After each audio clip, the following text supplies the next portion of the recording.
Welcome, Hello. everyone. I apologize for the technical difficulties. Hi, Mac. I'm still here, so surprise. I'm alive. Yeah, I'm so happy you're hopefully. still here. Yeah, honestly, I don't even know what's going on. There's someone DDoSed me because I leaked tier 1, and then just got really mad. Punched my router a couple times. We fixed it. Duct tape always fixes a problem. Shadowblade Slash versus DAO. We're in the draft already through phase 1. Absolutely, and taking a quick look at the bans Necrox, well, they should come as no surprise between both of these teams losing a lot of comfort options. The Malzahar obviously going to be taken away from none other than Void. Meteor Toast going to be not wanting to go up against Saturation Shaco, because that would just feel like almost as worse as a nightmare as this Nocturne that was locked in. The answer going to be Kindred and Necrox adding some anti-dive to go against the Nocturne. I'm a pretty big fan of what Divine Ascension have got with their jungle pick, but a Kai'Sa at this point in this day and age, come on, what are we still seeing this champion for? Yeah, I mean, Q Nurse right makes it pretty hard to get the damage out early on, especially with a Kindred as well. You're already indexing in a double 80 carry composition without even seeing your mid lane, which can be a lot of scaling as well. So DAO getting in there for their damage, certainly. Shadowblade Slash already indexing an engage. However, they have the Nocturne, they have the Leona, so go buttons are already on the table. It's going to be about DAO at this point, trying to kite back, trying to get away from the initial paranoia from the solar flare. After that, I'm not sure if they're going to try to find some engage tools for themselves, but SBS, they pick up an Annie. Wow, the Annie, that is going to be a surprise pick coming through for Void Rifter.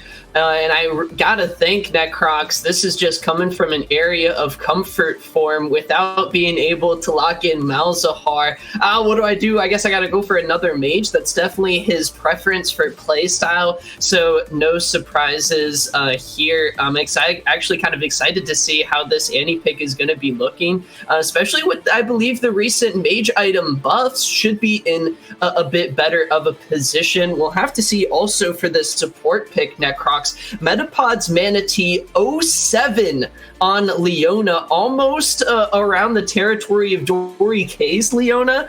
We'll have to see if he's going to be able to pull this one off here against Divine Ascension Obsidian, who I don't think have played their matchup just yet against Elventus Amber. That one's been rescheduled, and potentially if Divine Ascension Obsidian can go 6-0 and Degens only win one game, they're potentially looking at a playoff spot. So this series still kind of carrying some weight heading into week 9.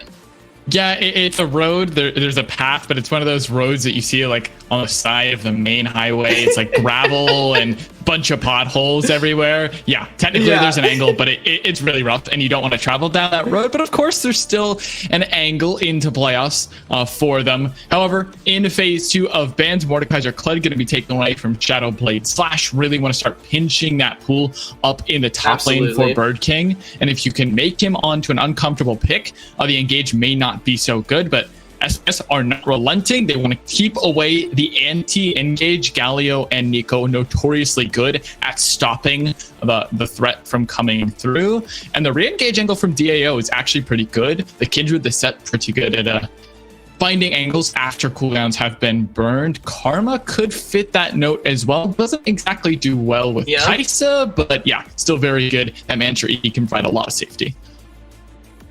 It's really interesting, actually, the point you kind of bring up, Necrox, this engage versus counter-engage balance here that the teams are kind of playing around with in the draft. Very interesting so far to see. Void getting the red 5 pick, potentially. I don't know if we're going to see Karma in the mid lane, but I believe that's certainly a possibility. It is going to be potentially a Diana going into that mid lane, but Nocturne also seeing some solo lane play here. But kind of going back to the point a little bit, Necrox, Void has an absolutely crazy champion pool.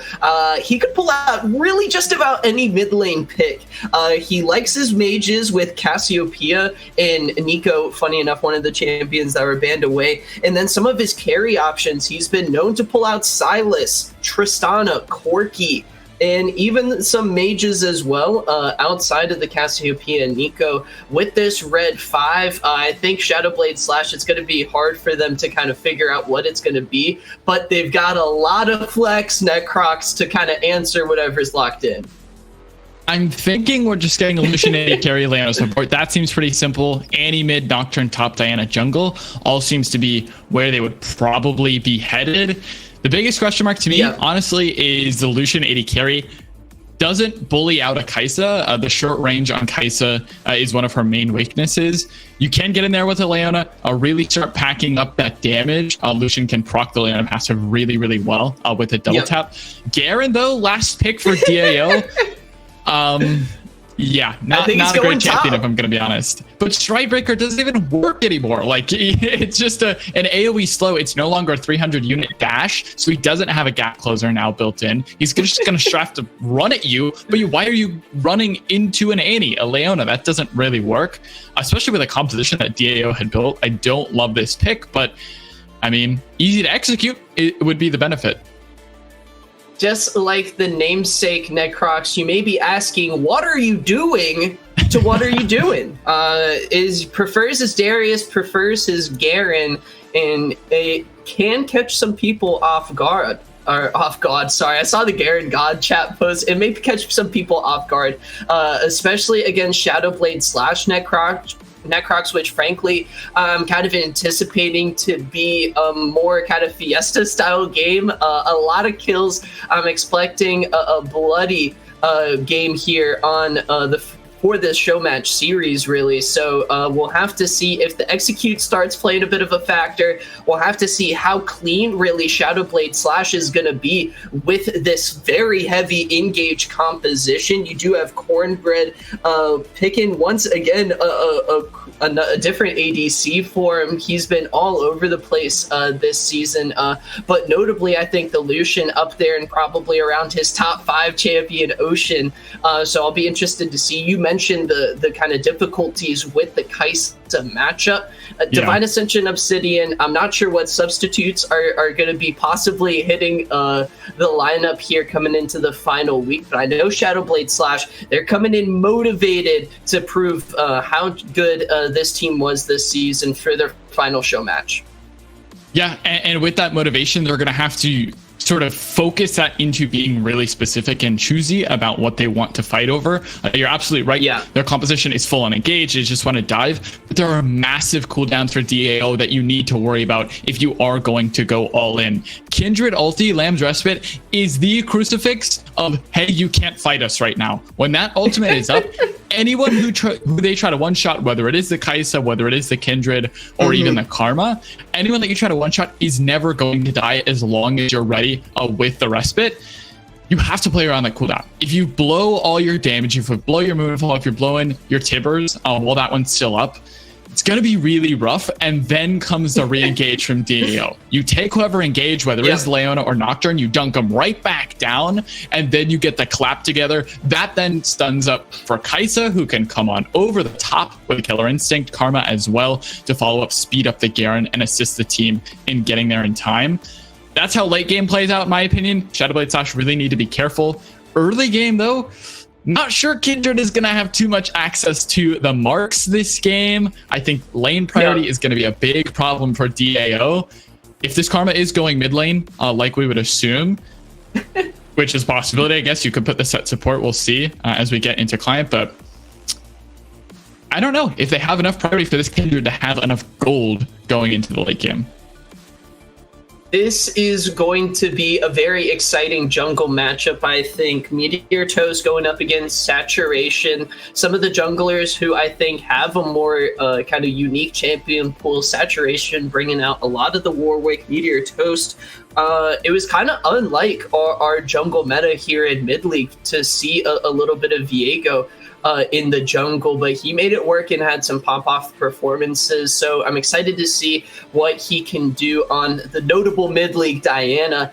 Certainly kind of high expectations for what some of the other junglers have been able to do on the champion so far. And Necrox, it does actually look like Void is not going to be rolling with the set in the mid lane right now. Karma locked in for him in the client. Yeah. again, we're gonna have to wait till swaps come all the way through. That's what's gonna tell us the most. But if the Karma is going mid, can minimize against the Annie, picking a melee champ into Annie feels really, really rough. Annie's base auto attack range is super high, like an 80 carry kind of level. So Void will be able to minimize, maybe even get some priority for saturation to actually move and get crabs, get his marks. Biggest thing though, top lane basically never has priority. If Iron Spike Whip comes through, then maybe What Are You Doing can get some push up there. But outside of that, you're looking at bot lane to try and hold on. You do not want to get explosive 2v2s down here because these are 50-50s. If you're stunning the right targets on metapods, that's going to be a 2v2 going the way of Shadowblade Slash. If you're getting the two-man clap together with a face breaker, that's going to be an easy double kill for Risky. So it's super volatile in the bot lane. I expect both junglers to want to come down here. Meteor going to probably take a little bit of a leisurely time in the jungle. Saturation is going to have to really work on his pathing to make sure he can keep up. But this bot lane is where I expect a lot of fighting to happen. And for good reason, especially kind of as I brought up before, Necrox with Meteor Toes being on a playmaking jungle, someone who really enjoys the level 6 buff coming in with the ultimate can kind of obliterate Risky and the Karma Police if they're not careful. If there's some early scuffles, go in the way of Shadowblade Slash. If saturation gets set behind early, he has to be, as you mentioned, very careful about how he approaches this game and approaches the map, because if he isn't level 6, Divine Ascension Obsidian are heavily relying on that Lamb's Respite to be their sanctuary Necrox for saturation, to keep the squad safe and healthy through the insane amount of engage that is going to be coming out of the Shadowblade Slash composition. And kind of going back to my point, if he gets behind early, those early dragon fights are just going to be kind of given over, I think, potentially to Shadowblade Slash, as you mentioned, the in-lane priority that they're going to be carrying, as well as Bird King looking to maybe move away from the top lane once he gets level 6, once he gets Paranoia. It's going to be Shadowblade Slash in the driver's seat, and I think it's really going to be up for Divine Ascension Obsidian to try to not get too lost, not to get hit by any cars, to try to navigate the streets of the Rift and hopefully try to make it out of the engages and find good counter engage opportunities with the set ultimate and with kind of the Karma Kindred combo. Yeah, last thought here before we get in, you can send us out. I'm looking for Shadowblade Slash to really group up early. When these champions have level 6, their damage profile and their engage potential goes through the roof. Culling is incredible damage. Tibbers, Moonfall, Paranoia, all incredible. Once this team hits level 6, they are going to roll as a 5-man group and just push DAO out. If they can get that done, I really expect this team to pull out game number 1. If not, if they're sloppy, if they're not coordinated, DAO are going to be able to find that re-engage effort. I wouldn't be too surprised if SBS get ahead early in this game, but can DAO adapt, get their mental together, and come back into the late game? That's what I'm looking to find out. Ladies and gentlemen, buckle up. The team compositions are set and the players are loading onto the Rift for the Week 9 broadcast. We've got Cam and Gunjan charged up and ready to go for the final show match of the regular season. Don't click out of that browser. Shadowblade Slash versus Divine Ascension Obsidian is about to start. Hello, everyone, and welcome back to Week 9 of Excellency Mid-League. This is the last Game 3 that we have before playoffs. We have Shadowblade Slash on blue side tonight and Divine Ascension Obsidian. I am Camcom, and I'm going to be joined by Gunjan tonight. How are you doing? I'm doing great, and I'm excited to see if DAO can make that miracle run into playoffs, because they will need to pick up at least 4 wins in the next 2 set 3s that they'll play today and tomorrow versus Elventis tomorrow, and then versus Shadowblade Slash today. So these games are incredibly important for them to try and make playoffs, but I'm excited to see what the comps that we're seeing right now, because we do have some exciting stuff, Cam. We have the Nocturne top with TP, but we also have this bot lane, this Lucian Leona versus this Kaisa set, with the Lucian taking the TP summoner. What do you think about that? Yeah, the Lucian taking TP is actually going to be going mid lane as Void Rifter on this Annie taking heal. I do believe is actually going to be the ADC in this game, or I guess APC. So definitely not something that we were originally expecting, and maybe we'll be taking a little bit more leads than we originally thought. Yeah, definitely interesting to see that they're doing some kind of role swaps here. I think that it can work. I know that we've been seeing mages in the bot lane a lot more. I know champions like Ziggs and Swain have kind of appeared, but taking this Annie Leona in the bot lane, it can kind of catch you out if you're surprised by either the damage or the CC, but with Risky taking the cleanse, and with kind of how strong this set Kai'Sa bot lane is, especially around that level 3 mark, it's going to be interesting to see, because I feel like when you run an Annie Leona bot lane, you want to go for some kill pressure, but they don't have much kill pressure versus the Kai'Sa set.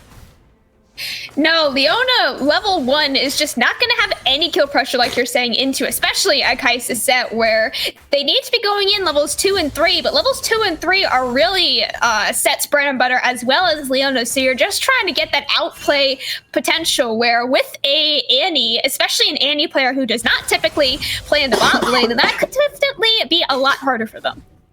And this has been something that has limited Shadowblade Slash this entire mid league split is been Void Rifter's kind of champion pool. He is incredibly effective on that Malzahar mid lane pick. He has carried a bunch of games, but top lane, we might have a kill going down here in the top lane to Saturation, finding this gank here onto Bird King. Flash coming out from both of them as well, but Cornbread roaming up from the mid lane here, gonna try and make sure that his top laner is going to be able to walk at, and so far it does look like they are going to be able to, as we're also having a 2v2 down here in the bot lane as Metapods does land that E onto Seth, but then back to the top lane, Bird King being run down by Void on that Karma with the flash as well. First blood going down to Saturation.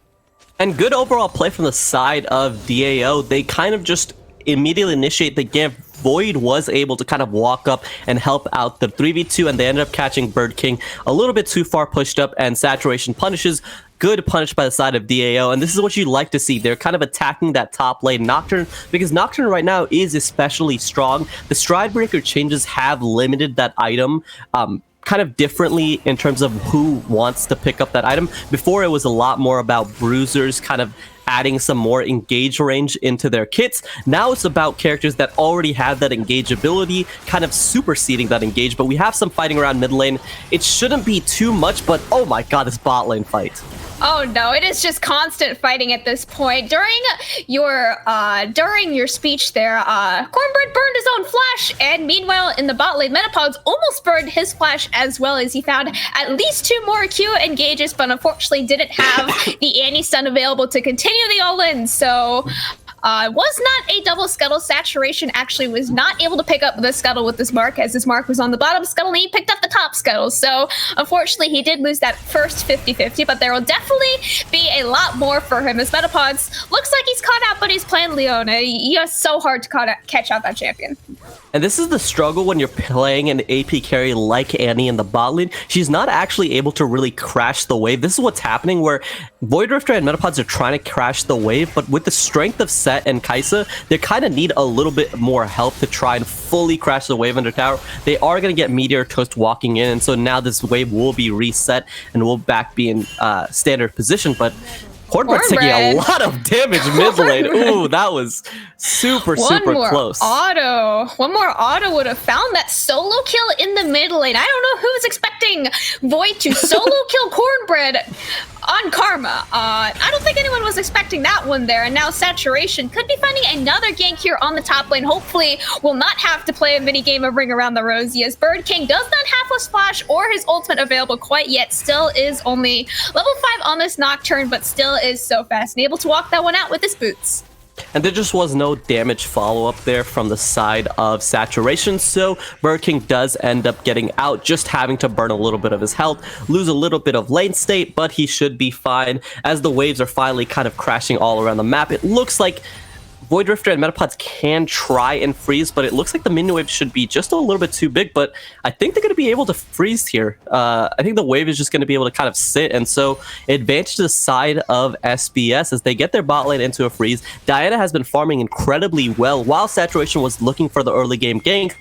Meteor Toast was kind of just farming, looking for just effective camp cycling, so advantage to the side of SBS, especially in the early game, even though the first blood was picked up from Saturation. The big thing to note is going to be the marks that Saturation has. He is sitting on 1 mark, which I believe he got on Bird King, and has now picked up the 2nd mark on that bot side scuttle.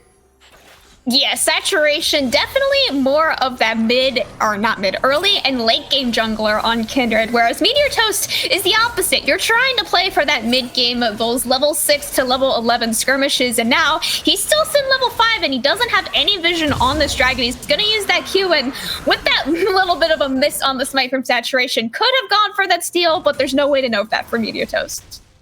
And with the freeze that happened in the bot lane, it allowed the bot lane of DAO to just walk over, get pressure on that dragon, and they pick up the first Cloud Dragon. Good for the side of DAO. Again, DAO, this split, have struggled to find pretty much win conditions, and I think the easiest win condition that you can find in the game currently is just stacking up those early dragons, forcing the enemy team to basically have to have this do or die situation around that 25-minute mark. So good by DAO to just pick up that Cloud Dragon objective, get the dragon stacking rolling, and really make sure that they have a really easy way to play out this game, because again, their comp is pretty difficult to execute, especially in the late game, because you have this Garen pick that doesn't really do much. Again, there are the Garen gods of the world around, but Garen, in terms of kind of what he does, is a very basic character where he just runs in, does pretty much nothing, and then walks out. So it's good that they're gonna be picking up, but bot lane.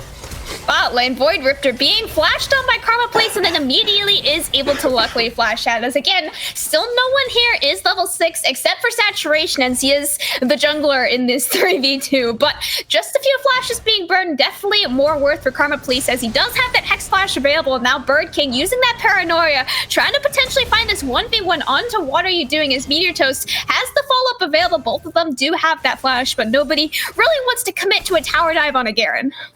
And you can see the execution there. SBS had the right idea, but Meteor Toast and Bird King just weren't on the same page. Bird King didn't really have that much mana either to execute that play. So again, good idea, good overall kind of play, but just kind of mixed executed by a little bit.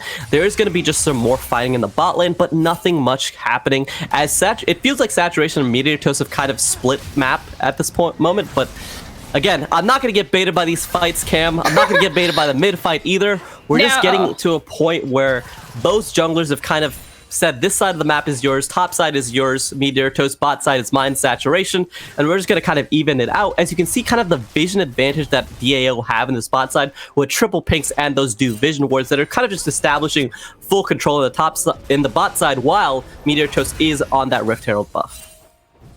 Yeah, it is that trade of pressure in the lane. Saturation setting up a little bit of a tent here at this point in the bot lane, ganking it at least 3 or 4 times in the last 3 or 4 minutes. And Meteor Toast doing roughly the same to this top lane. And now he's able to secure that first Rift Herald for himself. Definitely going to be very strong having that before the 14-minute mark, looking to find those plates onto one of his carries, whether that's Void Rifter on his Annie or Cornbread even on his Lucian. They could definitely be very strong, as again, Saturation having a tent up in the bot lane doesn't mean a whole lot if you aren't able to find any kills, and they're looking for more kills here, but Karma Police still not level 6. Nice Annie stun onto Saturation. Ooh. Absolutely one shot, but the Killer Instinct coming down onto Void Rifter finds Risky his own kill, and then in the end it is just that 1-for-1, as Meteor Toast could be looking for that gank up onto top lane. He does have the Rift Herald available if he does want to play for that objective, but the TP is coming in from Void. This is going to be a 2v2. What are you doing? Flashing down onto Bird King. Meteor Toast flashing, able to cancel the ultimate from What Are You Doing? Bird King finding that kill. Now Meteor Toast gonna continue this down onto Void. He wants to drop this Rift Herald after he finds this kill, but it doesn't look like he wants to continue it, and I'm not even sure if he's gonna want to drop that Rift Herald anymore. And this is what I'm talking about. It feels like both teams have agreed to kind of playing weak side either in the top lane or weak side in the bot lane, but Water is not acting like he's playing weak side, and the bot lane, Void Rifter and Metapods are just playing so aggressively that they get caught out. Saturation did kind of overstep and got immediately CC locked and died, but again, playing the top side, but Nocturne's just dead. Oh, Void! Void somehow stuns Bird King through his spell shield, but Meteor Toast with his flash finds another kill down onto Void King, making it in the end just a 2-for-2 with those plates falling to Meteor Toast and Bird King as well. And they give over the gold to Bird King and Meteor Toast, but they give up 2 kills. They give up that TP advantage, and now again, the gold is completely even, but it feels like both teams, you can see why they're kind of in that 6th and 7th place spot, respectively, because, again, both of these teams are not playing the map respectfully. When you have a lot of your focus on the opposite side of the map, you just need to play respectfully, you just need to play safe and let the opposite side of the map carry. But it feels like both teams are like, we're going to play aggressively on the weak side, and they get punished for it. It looks like Cornbread has been able to get a lot of plates in the mid lane, which is kind of the advantage of Karma teleporting and roaming to these plays, but he is going to get punished by a lot of people in the mid lane. That is so many people landing all of their CC down onto Cornbread, gone in an instant before he was even able to find anything. But Medium Metapod's gonna unfortunately miss that maybe a little bit too much of a prediction. It does look like Karma Police does want to continue this fight down onto Void Rifter, but so far, only person really caught out is going to be Metapods. He has that flash available if he does want to go over that wall, over the ocean, and it does look like that they will just be giving this second dragon over to DAO. And they have lost their mid laners, so they didn't look to fight, but they're just gonna go for it. They're still trying to fight. Already Lamb's Respite being burnt. All 4 members are in DAO are trying to stay alive for as long as possible. TP coming out from Cornbread, who does so much damage on the solution, but what are you doing is just too tanky on the scare and surviving for so long in the pit, much longer than he's supposed to. But Risky with that killer instinct, surviving for just a little longer. Metapod's no mana left on the Leon. A triple kill coming out for Risky at the end of a fight that thought they weren't even gonna win. And at the end of the day, the reason that fight went so badly for the side of SBS is because their mid laner was dead. He got to that fight after teleporting in, but at that moment, so much damage was already dealt, and Risky was in the backline just free hitting hit after hit after hit after hit. And Kaisa now, they pick up the dragon on the side of DAO. They also pick up now 3 kills on the side of Kaisa. She is 4-0-2 with the Kraken Slayer, and she got such a massive injection of gold. Kindred is also sitting at now 6 marks, Cam. This game is going from bad to worse because the hyper-scaling AD carries on the side of DAO just picked up so much golden marks.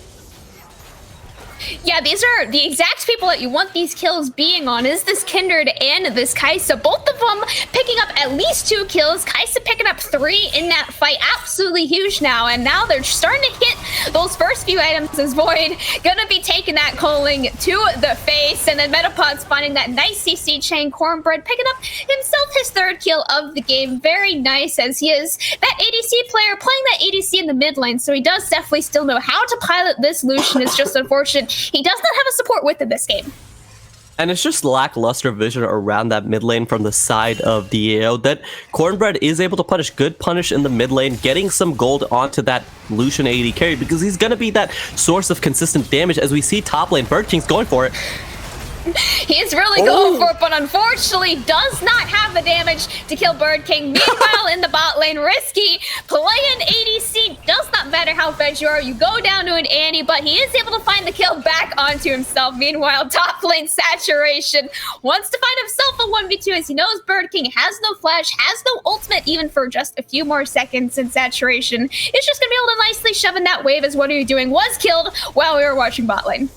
And you can see plays happening all around the map. Water gets caught again by Bird King and Meteor Toast, but Risky giving over that massive shutdown to the side of Void Rifter. It is going to be big that SBS are going to be able to kind of respond to the kind of big gold injection that Kaisa had gotten, but the big kind of looming threat, the kind of 25 minutes Monka W that's happening is Saturation on this Kindred pick. He has the first item completed with the Gale Force. He also has that 6 marks, and he's so incredibly strong. Again, you always have that fear of that 11 stack Kindred that just hits you from 700 range, dealing so much percent health damage, and that's what Saturation is building up to. He has the front line. He has the shielding from Void, so as these fights go on, unless SBS can be incredibly decisive and just blow him up before the Kindred ulti goes down, it's going to be incredibly scary. But again, they're going to end up having to fight because this is an Infernal Rift, but bot lane again.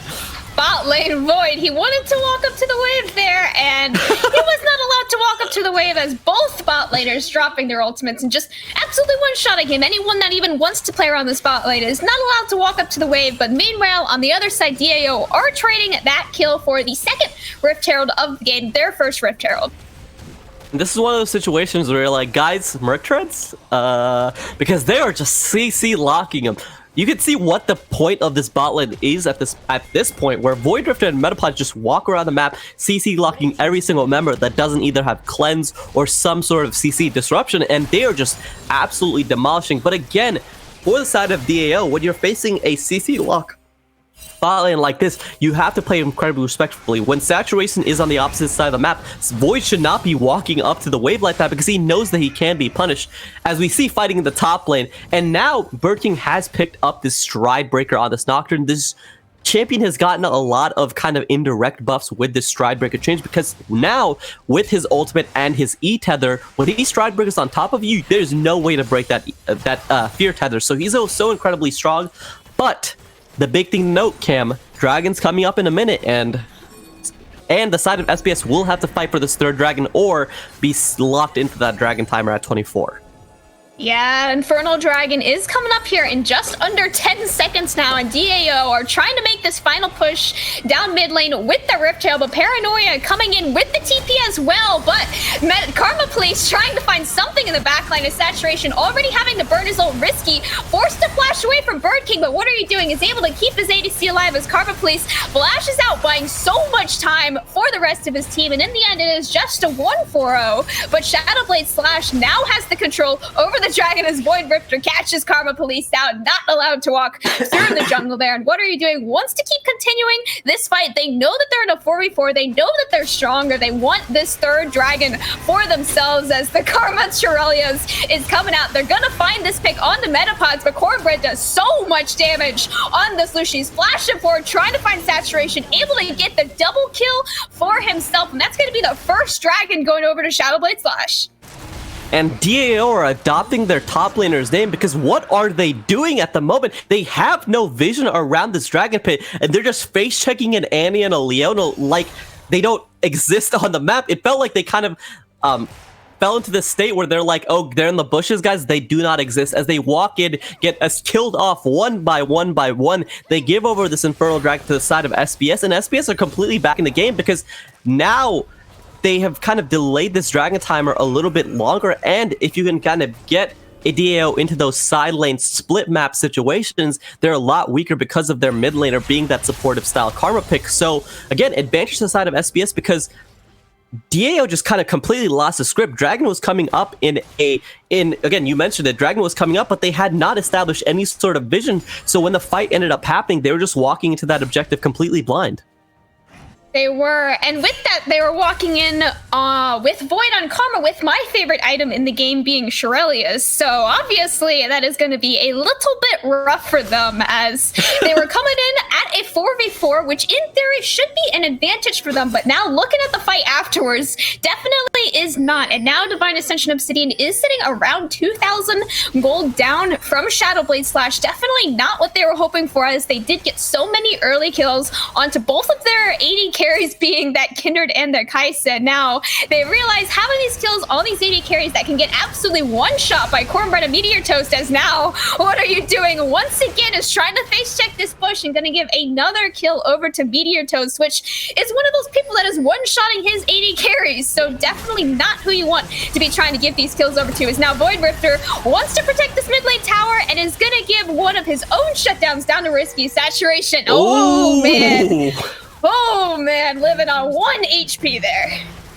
And you can see that both teams are kind of executing their comps incredibly well, as Meteor Toast is going to get a free kill. Yeah, he's going to chase this down with this Protobell. He lands that Q, and that's just another kill down to Meteor Toast. And the problem is with the comp that DAO is running, when they end up falling behind, they can't really side lane because Void is not a side lane threat, and water just gets completely evaporated because Metapods and Meteor Toast are just running around the map as a hit squad. There is going to be a kill opportunity onto Lucian, but he might be just too as he turns around He's and trying dies. to find the 1v2 here, but he is hooked up by Void, and Risky finds yet another shutdown. There is no stopping for any talking here as Risky. That was a 600 gold shutdown going on to your Kaisa, who now has his own 200 shutdown, which is definitely going to be going down to Meteor Toast, I predict, around 30 seconds. And it felt like Cornbread was able to escape and then said, nah, I'm just gonna turn around and look for this fight here. Cornbread and Metapods again catch another person, and he is completely obliterated.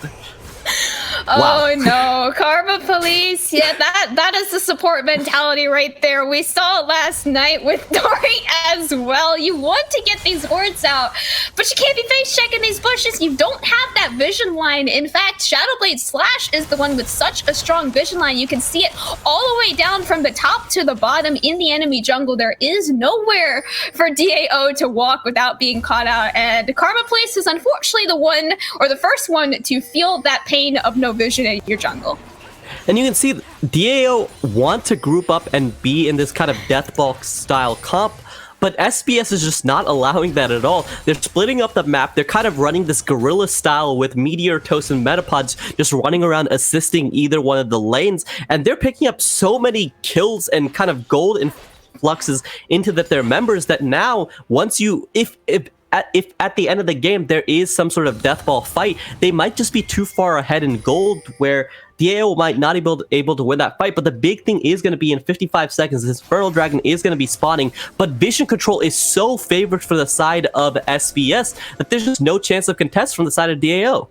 But they're just going to flip their Baron, I think? There is no contest for the Dragon, but there is going to be a Baron started from DAO. Maybe a little bit controversially, as they still don't have that vision control that we were mentioning, but now Cornbread, he's going in all on his own, but Risky absolutely one shot by Bird King. No chance at life. Meteor Toast finding a double ultimate for himself. What are you doing? Finding the shutdown down onto Cornbread as Karma Police chased into the enemy jungle. And again, controversial Baron at best. That is a 5-for-1 in favor of Shadowblade Slash. And they just flipped the Baron, and here we are, Cam, because at 23 minutes, SBS, who looked like they kind of were just dead in the water after that early game, they're going to pick up the Baron. They're going to pick up now a 5,000 gold lead, and advantages all for the side of SBS because they're going to be able to pick up this Infernal Dragon as well. And so now that Dragon timer that DAO had is just not there at all. They're so incredibly strong as Bird King is just now an incredible side lane threat. And I don't know what to say besides, I guess this is how this game turns around, because again, 23-minute flip on the Baron, I guess, could be a good call, but we didn't see Saturation drop the Kindred ulti. They just basically got individually assassinated, and the Death Ball comp is not really sticking together because everyone is just kind of splitting up whenever the Nocturne ulti comes down. They need to be playing around these 280 carries for Divine Ascension Obsidian. Like you were saying, they're just playing so split. They've got these 280 carries. Saturation and Risky are both very fed on their own, and you're surrounded by 2 tanks and a Karma. In theory, this is a very strong comp that can be very scary in these team fights, but now they have thrown so many fights in a row that it's just so hard to make a comeback, and that Baron definitely was more of that desperation call that maybe didn't even need to be there, as they're not that far behind at this point that it's completely out. They're still even in Dragons. Yes, they're 5,000 gold down now, but that was after the Baron. They were only 2 or 3k down before the Baron call, and now they have to play even further behind, making it even harder for themselves. And the biggest problem now is that with the side lane pressure that SBS does have with Bird King in the bot lane and with Cornbread splitting one of the other side lanes, is that there's not going to be any way to really respond to that Baron up side lane threat. And so it's just going to get harder and harder. And with the advantage that Void Rifter has, he is now sitting on that death cap. He's going to be able to assassinate anybody. Void Rifter using the flash as well as his heal for some reason to find the one shot on Saturation. That is, he had the Lamb's Respite available, but that is a inhuman reaction time if he's able to use it. Yeah, that would be definitely an inhuman reaction. My favorite part of that play is that Saturation, after dying, pings Annie flash like 7 times as Bird King's going all in. They are finding yet another double kill for themselves underneath this bot lane tower. Karma Police has that flash not available now, as he did use it slightly earlier on in this fight. Bird King chasing him down once that last kill. They have the Baron, they have the 2 Infernal Dragons, they have the 2 inhibitors taken as well, and it looks like Shadowblade Slash trying to find his first win in game 1. And Shadowblade Slash are going to be able to pick it up as they have the Baron of minions. There's not enough wave clear on the side of DAO, and at 26 minutes in, Shadowblade Slash pick up the win. They pick up this game 1 in the set of 3, and they're getting it done because, again, DAO, to make that miracle run, have to win at least 4 games, if not 5, and with the opening that they had here, throwing away that incredibly strong early game lead, it feels scarier and scarier to say that DAO can try to make that miracle run. They do need to win at least their next 4 games, if not, like you're saying, all of the rest of their games, because they did drop game 1 here today. So they need to try and find that win in game 2, and especially game 3, as this game, they had that early lead from Saturation, from Risky, finding a double kill and a triple kill on each of them at least once, maybe even twice in the early Dragon fights. And then in the end, all on the back of a misplay on Baron, unfortunately throws their lead, giving Shadowblade Slash their first win in this series. Yeah, it's going to be the first win in the series. Shadowblade Slash not kind of phoning it in. They are going to compete. They are going to kind of thrive with this new age comp, as we saw them just kind of obliterate any chance of DAO trying and responding after that 3rd Dragon fight. But to break down this game a little bit more, we are going to have Necrox and MacDewey on the analyst desk to break down what happened and what allowed Shadowblade Slash to come back from that early game deficit. Take it away, guys. Much Cam and Gunjin for absolutely smurfing the cast. Necrox, Shadowblade Slash coming out on top here in game number 1, and Gunjin saying Shadowblade Slash was able to just obliterate Divine Ascension Obsidian, and they really did make it look too easy. The team fight execution, especially towards the end of that game, really helped Shadowblade Slash come out on top.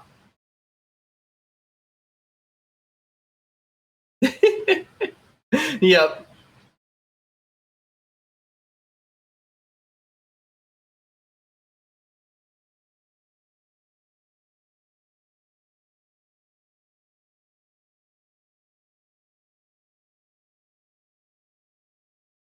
And great points, Necrox, talking about the Baron call that kind of lost Divine Ascension Obsidian that game. They thought they had the DPS to just melt down the objective, and they were so close. I believe it was about 3.3 thousand health remaining, and then the fight started. They wanted to try to turn things around.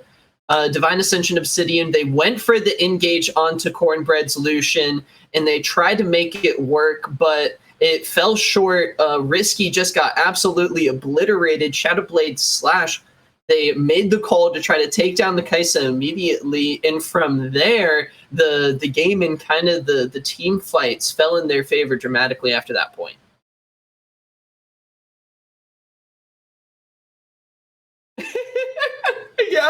Yep.